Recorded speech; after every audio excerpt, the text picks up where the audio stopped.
জামাতে ইসলামী থেকে যারা নির্বাচন করে তাদের কি নিজস্ব টাকায় নির্বাচন করে?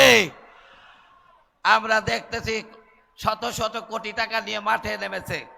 ওনারা টাকার দেখান, ওনারা গাড়ি দেখান, ওনারা বাড়ি দেখান যে আমরা কোটি টাকার গাড়িতে চড়ি, আবার 10 তলা বাড়ি জনগণকে দিয়ে দেব।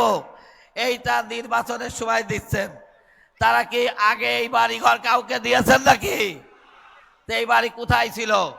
তারা জনগণকে ধোঁকা দিয়ে ভোট দিয়ে বাংলাদেশের সম্পদ লুটপাট করে আবার বিদেশে বাড়ি বানাতে চায়। যারা বিদেশে বাড়ি বানাতে চায় তাদের ভোট দেবেন? ভোট কাদের দেবেন? আমরা বাংলাদেশ জামাতে ইসলামী দেশবাসীকে প্রতিশ্রুতি দিতে চাই, আগামীর বাংলাদেশ হবে দুর্নীতি মুক্ত, চাঁদাবাজ মুক্ত, সন্ত্রাস মুক্ত একটা সোনার বাংলাদেশ। আগামীর বাংলাদেশ হবে ইনসাফের একটা বাংলাদেশ। এই বাংলাদেশ বানাতে হলে চোরদের দিয়ে সেই দেশ গড়া সম্ভব? এই দেশ যদি ইনসাফ ভিত্তিক দেশ বানাতে হয় তাহলে একদল সোনার মানুষ দিয়েই সোনার বাংলাদেশ বানাতে হবে। যারা দেশের সম্পদ লুণ্ঠন করে, যারা জনগণের কার্ড বিক্রি করে খায়, তাদের ভিক্ষা করা উচিত, তারা রাষ্ট্র ক্ষমতায় আসা উচিত না। দেশবাসীকে জানাতে চাই, প্রিয় দেশবাসী, আগামীর 12 তারিখে এদেশের মানুষের জন্য একটা সুযোগ এসেছে। এই সুযোগ যদি ভুল করেন, এই বিগত দিনে একটা কার্ড কিনেছেন 10,000 টাকায়, আগামী দিনে 50,000 টাকা দিয়ে সে কার্ড পাবেন না। ওই সব কার্ড যাবে লন্ডনে, ওই সব কার্ড যাবে বেগমপাড়ায়, ওই সব কার্ড দিয়ে বাড়ি হবে আমেরিকাতে। বাংলাদেশের মানুষের জন্য তারা কিছু করবে না। এজন্য জামাতে ইসলামী যারা নির্বাচন করে, আপনারা বলেন তাদের কোটি কোটি টাকা থাকলেও নিজস্ব টাকায় নির্বাচন করে কিনা? জামাতে ইসলামীর কোন নেতা নিজস্ব টাকায় নির্বাচন করে না। জামাতে ইসলামীর নেতারা সংগঠন এবং কর্মীদের তারা নির্বাচনের টাকা ব্যয় করে, যার কারণে চুরি করার মানসিকতা জামাতে ইসলামীর কোন নেতার নাই। প্রিয় দেশবাসী, প্রিয় এলাকাবাসী, আমরা যদি এদেশে নির্বাচিত হতে পারি, আমরা এই দেশকে একটা কল্যাণকর ইনসাফ ভিত্তিক রাষ্ট্র বানাতে চাই। আমরা যে যে এলাকা থেকে নির্বাচিত হব সেই এলাকার উন্নয়ন করতে চাই। সেই ক্ষেত্রে যেহেতু আমি কুকসা কুমারখালীর আসন কুষ্টিয়া 4 থেকে এমপি মনোনয়ন পেয়েছি, আমি প্রিয় দেশবাসীকে জানাতে চাই, আমার কুকসা কুমারখালী একটা অবহেলিত এলাকা। এই এলাকার উন্নয়নের জন্য আল্লাহ যদি আমাকে সুযোগ দেয়, তাহলে কুকসা কুমারখালীকে আমি একটা উন্নয়নের রোল মডেল হিসাবে ঘোষণা করব ইনশাআল্লাহ। কুকসা এবং কুমারখালীকে বাংলাদেশের মধ্যে একটা মডেল উপজেলা হিসাবে আমি ঘোষণা করব ইনশাআল্লাহ।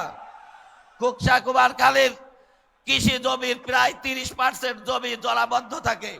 আমি এই জমিগুলো জলাবদ্ধতা দূর করে কুকসা কুমারখালীর কৃষিকে আধুনিকরণ করা হবে ইনশাআল্লাহ। আমাদের কুমারখালী কাপুরি হাট আছে। এই কাপুরি হাটটা বাংলাদেশের 2য় বৃহত্তর কাপুরি হাট ছিল, কিন্তু রাজনৈতিক দাবানলের কারণে, রাজনৈতিক প্রতিহিংসার কারণে কুমারখালীর কাপুরি হাট আজ প্রায় ধ্বংস প্রায়। আল্লাহ যদি আমাকে এমপি নির্বাচিত করেন, কুমারখালীর কাপুরি হাটকে সম্প্রসারণ করে কুকসা এবং কুমারখালীকে আমি একটা শিল্প জোন হিসাবে ঘোষণা করতে চাই। আমাদের কুমারখালী নদী ভাঙনের অভিশাপে অভিশপ্ত। কুকসা কুমারখালীর মানুষ নদী ভাঙনের জ্বালায় বারংবার বাড়ি ভাঙচুর করে আর এক জায়গায় বাড়ি করতে হয়।